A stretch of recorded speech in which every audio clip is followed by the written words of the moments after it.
Kwento ko lang totoong experience namin ng kuya ko. By the way, taga-Bagag, Bataan po pala kami. Nangyari to noong 9 na taong gulang pa lamang ako, mga taong 1,988 at si Kuya Marlon ko ay nasa edad na 11 taong gulang na siya noon. Tuwing Sabado at walang pasok sa eskwela, nagpapaalam kami ni Kuya kay nanay at tatay na makikipanood po kami ng TV sa tiyahin namin. Bale nung time na yon, iilan lang sa lugar namin ang may TV. Black and white pa nga yung TV dati. Yung bahay kasi namin, nasa medyo liblib pa noon, pero may kuryente na sa bahay namin. Pero dahil sa hirap ng buhay, radyo lang ang appliances namin sa bahay. Dahil bata pa kami, gustong-gusto namin na manood ng palabas sa TV at ang may TV lang sa amin ay ang tiyahin namin. Bale 6:00 ng gabi, nagpaalam kami kay nanay na makikipanood ng TV kila tiya. Bale maglalakad kami ng 1 kilometro papunta sa bahay nila tiya at yung kalsada namin ay di pa semento at mapuno pa dati. Nung matapos na kami makipanood, mga 10:00 ng gabi na siguro yon. At dahil gabi na at medyo natatakot kami ni Kuya umuwi, naglakas loob pa rin kami. Nagpaalam sa tiyahin ko na uuwi na lang kami sa bahay. At yun nga, pinayagan na kami. Ang dahilan namin, mag-aantay na lang kami ng kasabay pa uwi sa baryo namin. Ayaw kasi namin makitulog sa tiyahin namin dahil masungit at mabunganga. Kasi yon.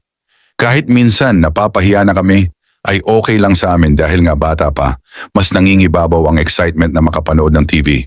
Eto na nga, nung paglabas namin, dun kami umupo sa gate nilang kahoy habang nag-aantay ng kasabay sa pag-uwi.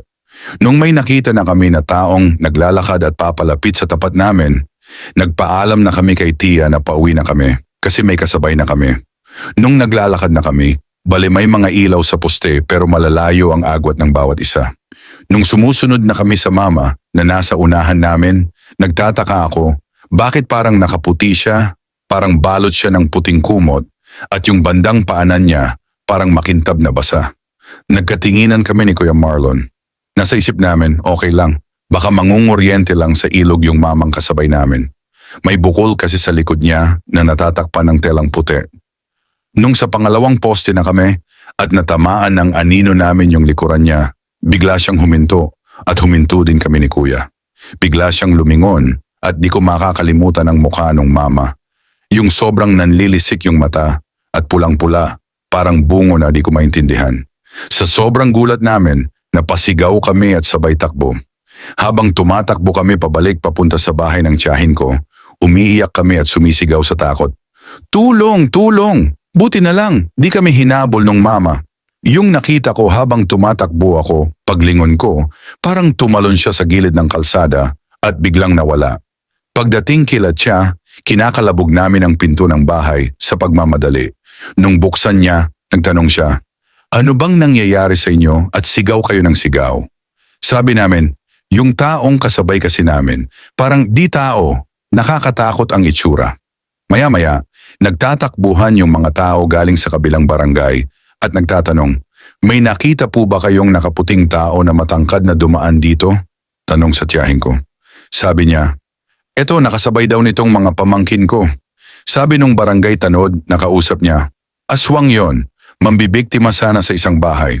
Buti na lang nagising yung may-ari ng bahay at sumigaw. Dito siya tumakbo sa barangay niyo. Nagtanong sa amin, saan banda tumakbo? Sabi namin, nandun banda sa pangalawang poste. Lumundag siya sa tabi ng kalsada, tapos hinabol na nila, pero matapos ang 1 oras, hindi daw nila naabutan. Mula noon, hindi na kami lumalabas ng gabi ng kuya ko, at di na rin kami nakikipanood ng TV ng 10 oras na ng gabi. Totoo po talagang nangyari yan. Pasensya na po, medyo magulo kwento ko. Sana po maipakinig nyo din ang istorya namin sa isang aswang sa lugar namin.